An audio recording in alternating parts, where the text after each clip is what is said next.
मित्रांनो, तुमचं पुन्हा एकदा सुमिरित मराठी ह्या यूट्यूब चॅनेलवर स्वागत आहे.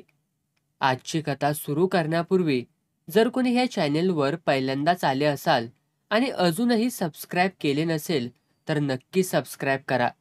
धन्यवाद. आता हे म्हणजे एकदम बेसच झालं बघा. पाटील मोठ्या खुशीत पाटलीनबाईंना म्हणाले, झालं होतं काय की सरकारने म्हणजे इलेक्शन कमिशनने गावची सीट ही केवळ महिलांसाठीच राखीव केली होती. साहजिकच पाटील स्वतः तिथे उभे राहू शकले नव्हते. मग त्यांनी आपल्या कुटुंबास त्या ठिकाणी मोठ्या मिनतवारीने का होईना पण उभं केलं होतं. मग निवडणूक झाली होती आणि पाटलांच्या दबदब्याखाली पाटलीनबाई निवडूनही आल्या होत्या. तोच निकाल जाहीर झाल्यावरची आपली खुशी पाटील आता अर्धांगीसमोर व्यक्त करीत होते. व्हय व्हय, आता मीच उभी राहिली म्हणून शान बरं झालं नाहीतर तुम्ही त्या तमाशावालीच्या मागं होतासा नव. बाईंनी आपली त्यातल्या त्यात आठवण करून दिली. आता त्या झाल्या समध्या पुराण्या गोष्टी. त्या आता तुम्ही कशा पाय उघळतायसा तुम्ही राहत नव्हत्यासा उभ्या तवा नाईलाजानं आम्हाला तिची आठवण झाली होती पाटील आपली सारवासारव करत म्हणाले. म्हणून तर उभी राहिली नव्ह म्या. पाटलीनबाई तोऱ्यात म्हणाल्या. आणि म्हणून तर निवडून आल्यासा तुम्ही. पाटलांनी चांगली बाजू सांगितली. बरं, आता पंचायतीची पहिली मीटिंग हाय. तवा मेंबर लोक का नाही नवी नवी प्रपोजल मांडणार हाय ती. बोलण्यात मी अगोदरच त्यांच्याकडून त्यांची माहिती काढलेली हाय. ती तुम्हासनी सांगतो म्हणजे तुम्ही बी अगोदरच तयारीत राहशीला. कसं? बेस, कंची प्रपोजल बोलतायसा तुम्ही? हां, तर ऐका. आणि पाटील बोलू लागले. प्रपोजल होती ती अशी. पहिलं म्हणजे सरकारने शेतकरी, कामगार आणि कलाकुसर करणारे इत्यादींसाठी कर्जाचं पॅकेज आणलं होतं. ते गावच्या बँकेमार्फत राबवायचं. दुसरं म्हणजे बेकारांना नवे धंदे सुरू करून देण्याकरिता कॉटेज इंडस्ट्रीसाठी सरकारने अनुदान जाहीर केलं होतं.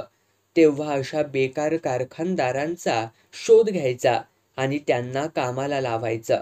आणि तिसरं म्हणजे महिला वर्ग नेहमी घरात बसून असतो. त्यांची कुचंबना होते. याकरिता खास महिलांच्या उद्धारासाठी काही योजना होत्या. त्यांची अंमलबजावणी करायची. बाईंनी सारं काही नीट ऐकून घेतलं. मग आता मी या बाबतीत काय करायचं? काय करायचं म्हणजे? अव ह्य समद फार्म गोळा केल्या ते गावकऱ्यांकडनं. ते पाहून घ्यायचं तर. आणि मग त्यातून जे लायक असतेली त्यांच्या फार्मावरती आम्ही सांगू तिथं सह्या करायच्या. सह्या?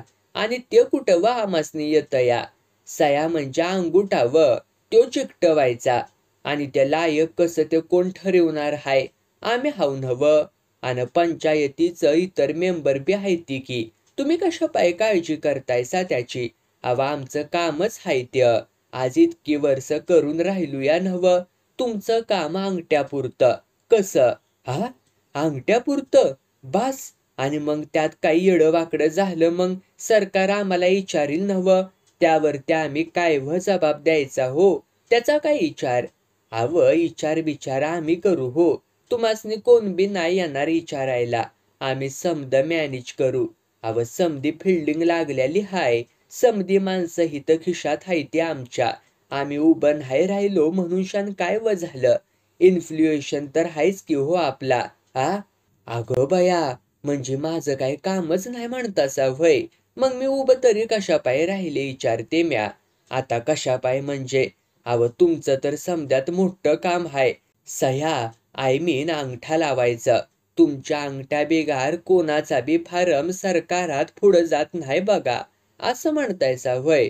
बरं, म्हणजे माझ्या डोसक्याला काय बी कटकट नाही म्हणायची. अजाबात नाही. ते समदा आमच्याकडंच लागलं. पाटलांनी दिलासा देत म्हटलं. बाई जरा शांत झाल्या. पण खरं तर शांत बसणं त्यांचा स्वभावच नव्हता. पर काय त्यांनी विचारलंच. आता काय? नाही म्हणजे या बाबतीत कोणाची कंदी तक्रार आली मग? कंप्लेंट वगैरे?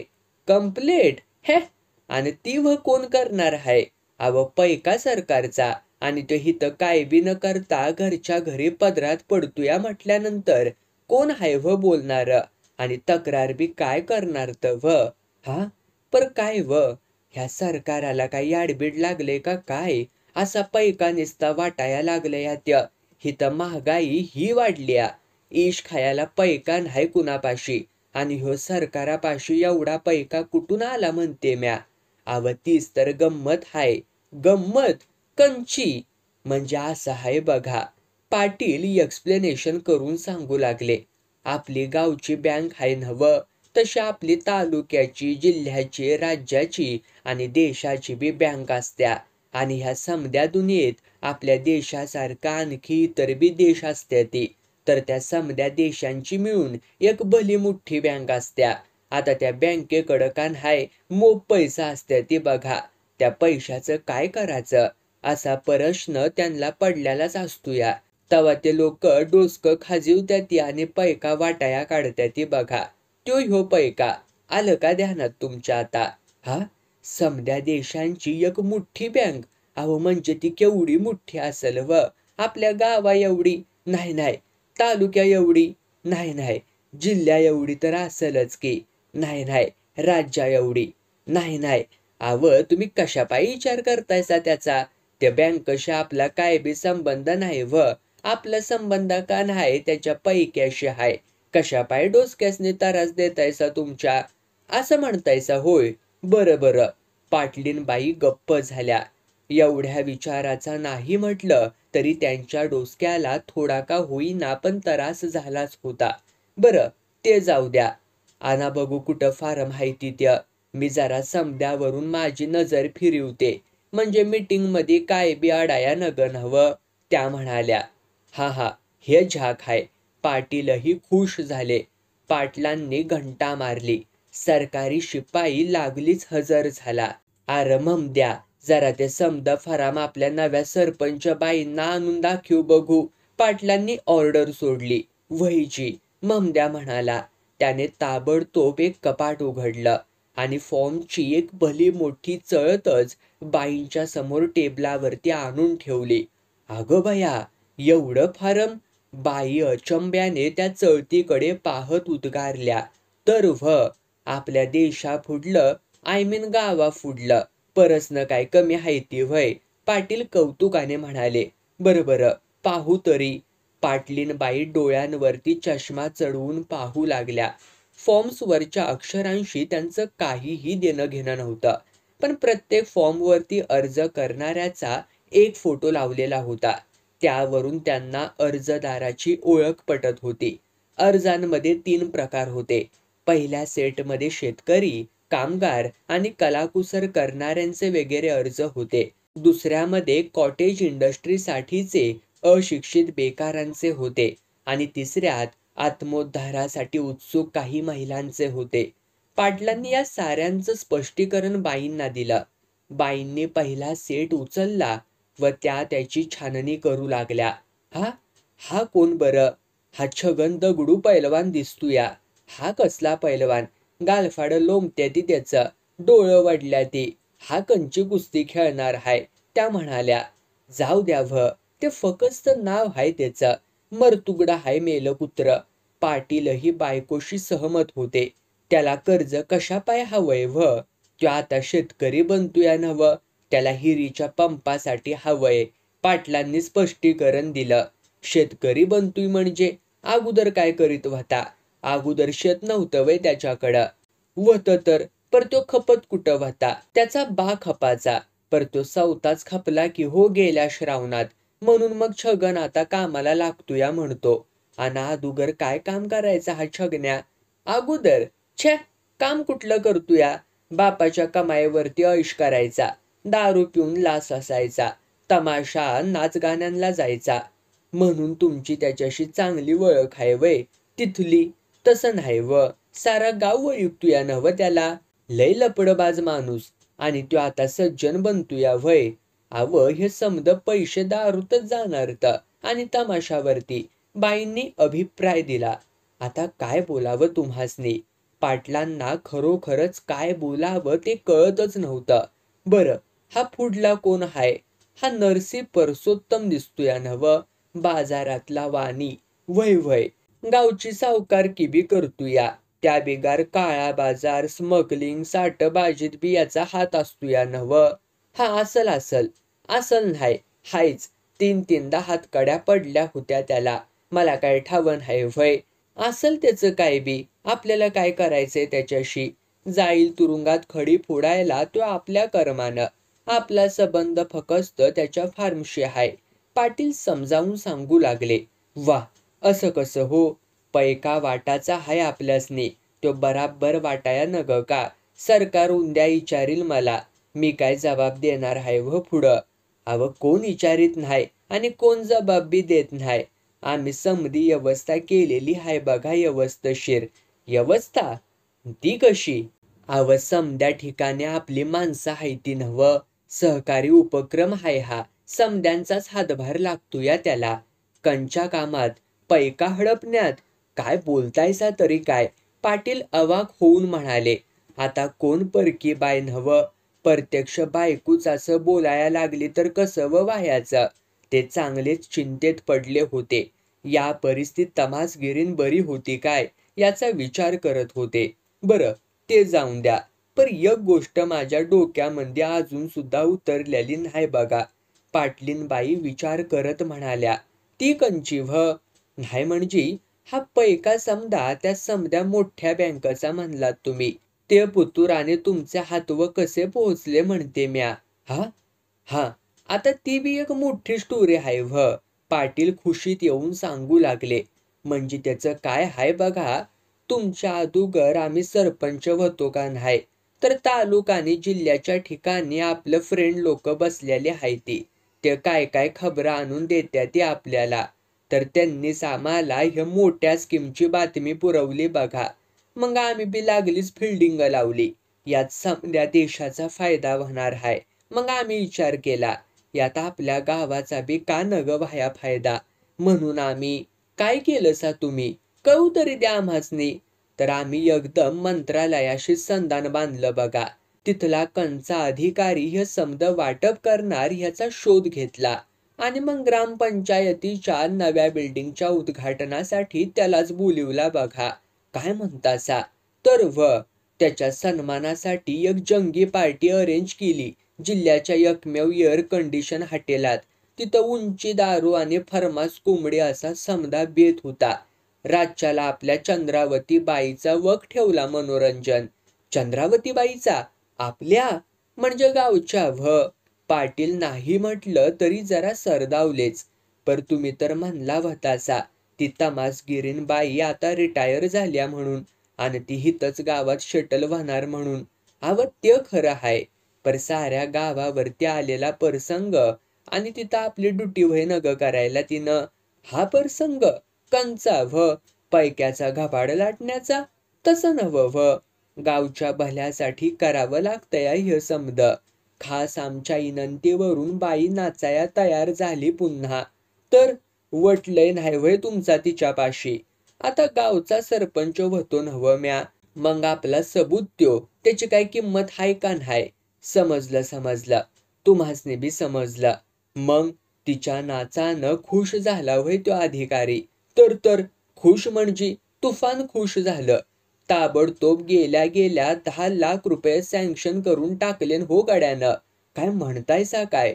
पैका त्या मोठ्या बँकच आणि वाटतोय ह्यो. तो आम्हासनी व्ह. आता आम्ही म्हणजे तुम्ही. हा पैका जनतेला वाटायचा. कसा? असा त्या दारुड्याला आणि त्या काळा बाजारवाल्याला? तसं नाही हो, समदे तसे नाहीत. पर तुम्हीच निवडलेलं नव्ह. आता काय बोलायचं तुम्हासनी? फारम काय आम्ही वाटलेलं नाही ती, गावच्या बँकनं वाटल्या ती. तिथं बी तुमचंच भाऊबंद असतेली नव्ह. अव काय बोलतायसा तरी काय? पाटलांना आता खरोखरीच बायकोला आपल्या जागी उभं केल्याचा पश्चाताप होऊ लागला होता. यापेक्षा ती तमासगिरीनच बरी होती की. बाईंनी दुसरा सेट उचलला. यात काय हाय? यात समदे काटेज इंडस्ट्रीवाला हाय ती. म्हणजे कोण व्ह? आता काटेज म्हणजे झोपडी. तवा आपल्या झोपडीत माणूस जो कारखाना काढल त्याचं नाव काटेज इंडस्ट्री असतं या. असं होय. असा झोपडीत कारखाना येतो होय काढायला? ते समजा सरकारलाच ठावं. आपण नुसत्या अंमलबजावणी करायची. कसं? असं म्हणतायसा होय. बरं. पाटलांनी एक सुटकेचा निश्वास टाकला. पण बायकोच्या पुढच्या प्रश्नाने ते पुन्हा सरदावले. पर काय मग यात हा सध्या सकपाळाचा फोटो कशापायी आलाय? म्हणजे काय? त्याची बी काटेज इंडस्ट्री आहे नव्ह का? कंची? का? लिवलंय नव्ह त्यानं तिथं. कंची तरी केमिकल फॅक्टरी आहे नव्ह. बोडक्याची केमिकल फॅक्टरी आणि ती बी झोपडीत. या सध्याला बघितलाय नव्ह म्या.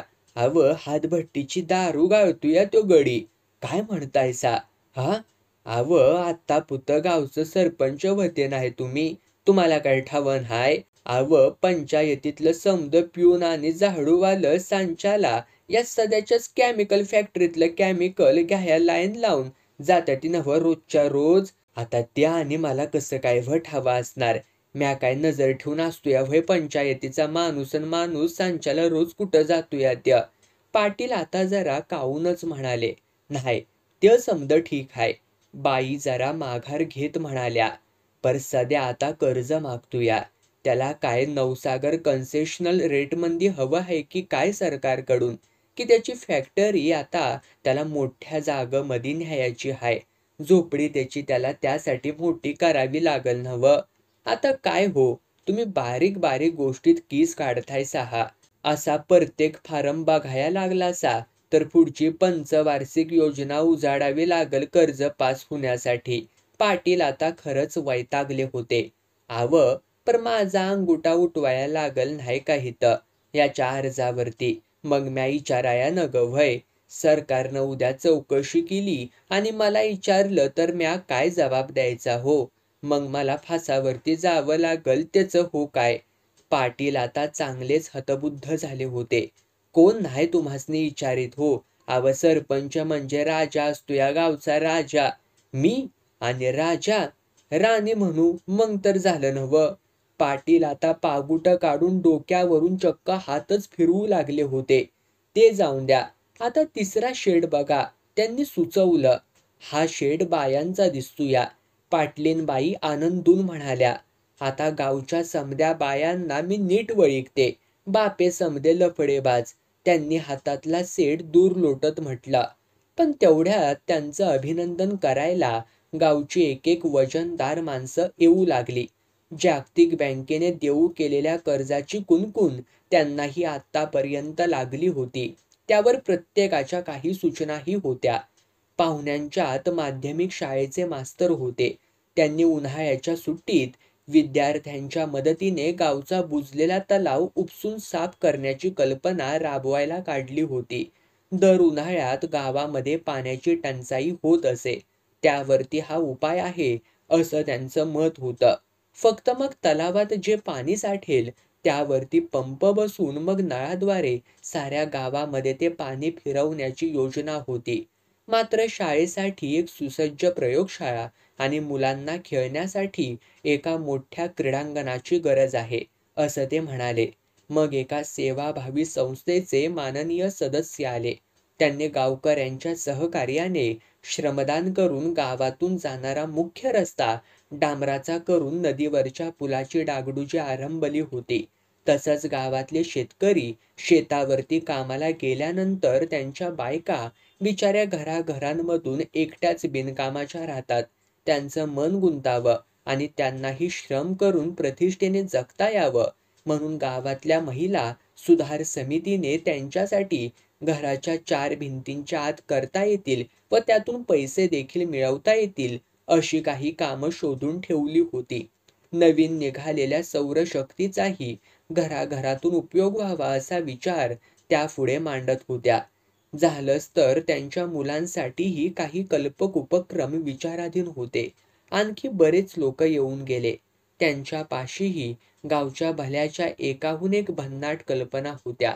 बहुतेक ठिकाणी प्रश्न हा पैशाचा होता.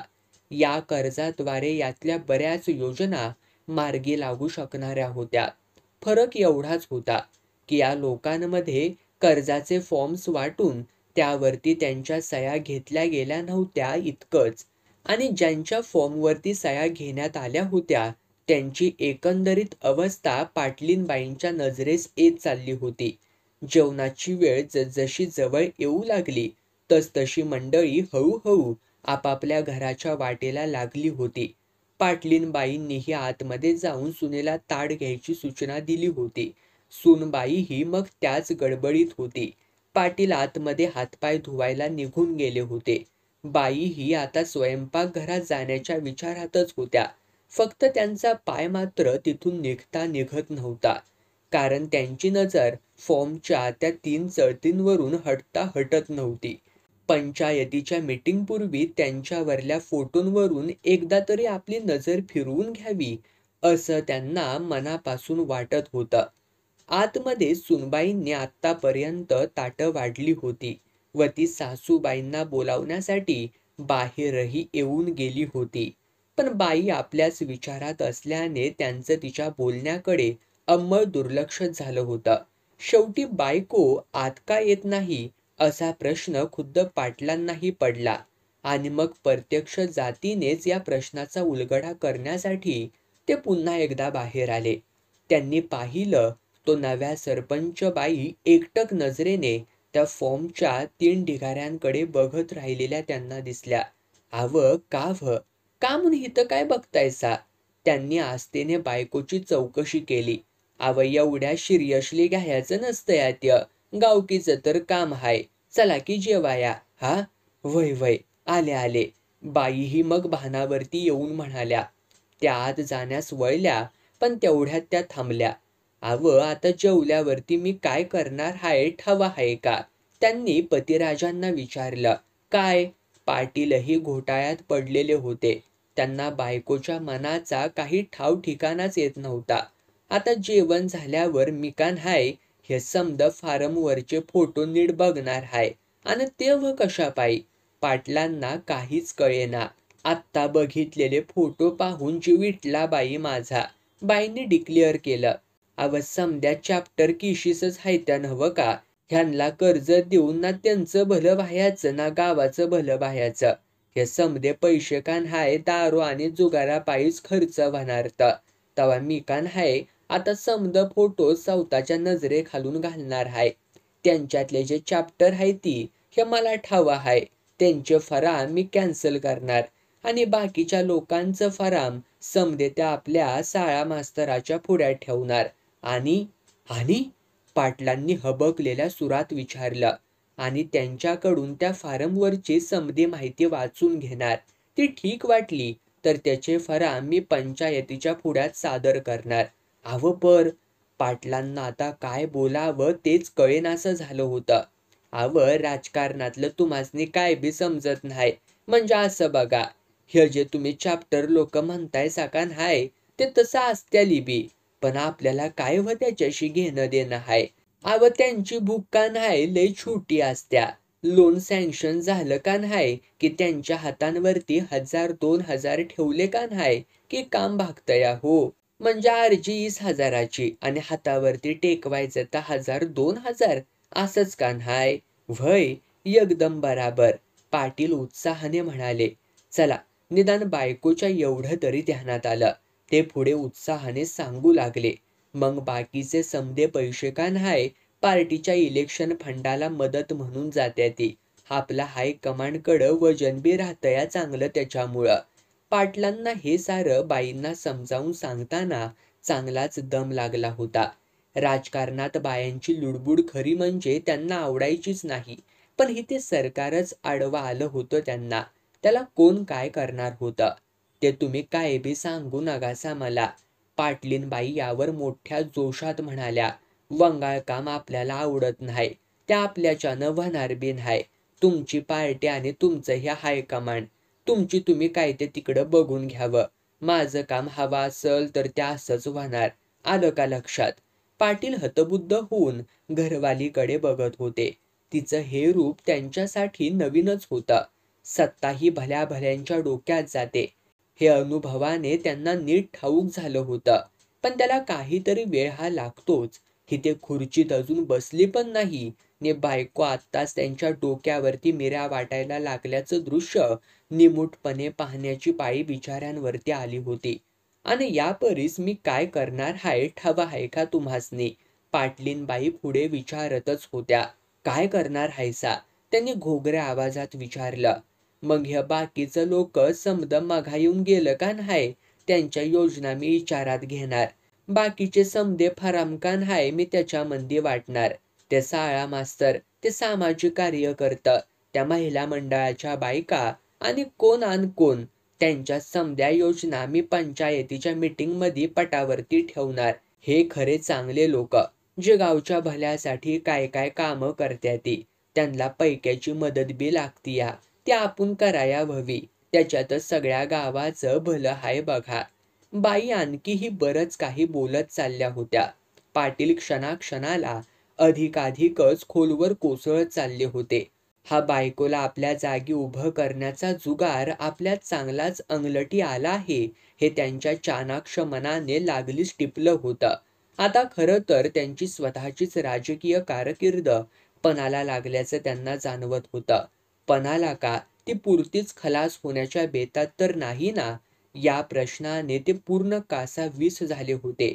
पण त्यांचे हात हे पुरते बांधले गेले होते. आता निदान पुढच्या इलेक्शन पर्यंत तरी ते काहीही करू शकत नव्हते. मग त्यावेळी तरी ती सीट राखीव महिलांसाठी मधून निघून जनरल कॅटेगरीत येण्याचा चान्स होता.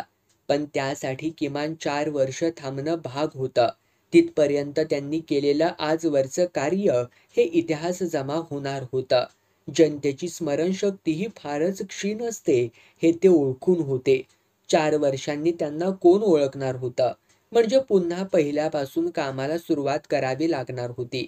पण त्याचं काय सोयरसूतक होतं ते त्यांच्या धर्मपत्नीला. तिला तर काही म्हणजे काहीच कळत नव्हतं. पण यात आणखीन एक धोका होता. 4 वर्षांनी हितली सीट ही जनरल कॅटेगरीतली झालीही असती आणि त्यायोगे बायकोच्या जागी ते उभे राहून त्यांचं स्वतःचं राजकीय पुनर्वसनही होण्याची शक्यता होती. पण तोवर तिच्या या असल्या कारवायांमुळे तीच या पंचक्रोशीत भलतीच लोकप्रिय होऊन जनतेने पुन्हा तिनेच उभं राहावं असा हट्ट धरला. मग ते काय करणार होते? आणि त्यांच्या हायकमांडचं पण काही खरं नव्हतं.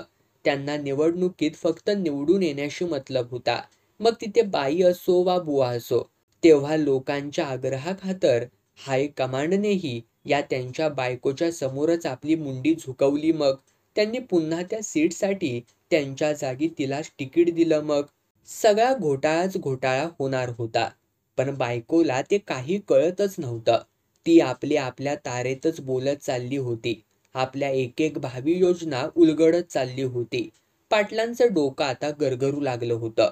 पूर्वी बापे लोक आपली पावर दाखवण्यासाठी आपल्या दंडातली बेटकुळी काढून दाखवत असायचे हे त्यांना ठाऊक होतं. पण आता ही बाई, ती पण तेच करत होती की. वुमन पॉवर, बाईची शक्ती, म्हणजे हा एक प्रकारे बाईनेही आपल्या दंडातली बेटकुळीच काढून दाखवण्याचा प्रकार नव्हता काय? पाटलांनी खुर्चीचा आधार घेतला व ते तिथं मटकन बसले. तेव्हा कुठे पाटलीनबाईंना त्यांच्या या अवस्थेची जाणीव झाली. अगो बया, असं करून त्यांनी पतिराजांना सावरलं. सूनबाईला हाक मारली आणि मग दोघीही मिळून पाटलांना त्यांच्या पाटावरती आणून बसवलं. चला, पहिलं पाणी पिऊन घ्या बघू अदुगर, आणि 4 घास पोटात जावं द्या, म्हणजे तुम्हासनी बी बरं वाटल, त्या आस्थेने म्हणाल्या. आणि त्यानंतर पाटलांनीही 2 घोट पाणी पिऊन घेतलं. मग त्यांना तसं बरंही वाटलं. मग त्यांची नजर समोरच्या वाढलेल्या ताटाकडं गेली. पण ते भरलेलं ताट बघूनही आज त्यांना काही जेवावसंच वाटत नव्हतं. आजच्या पुरती तरी त्यांची सारी भूकच बायकोच्या बडबडीमुळे नाहीशी झाली होती.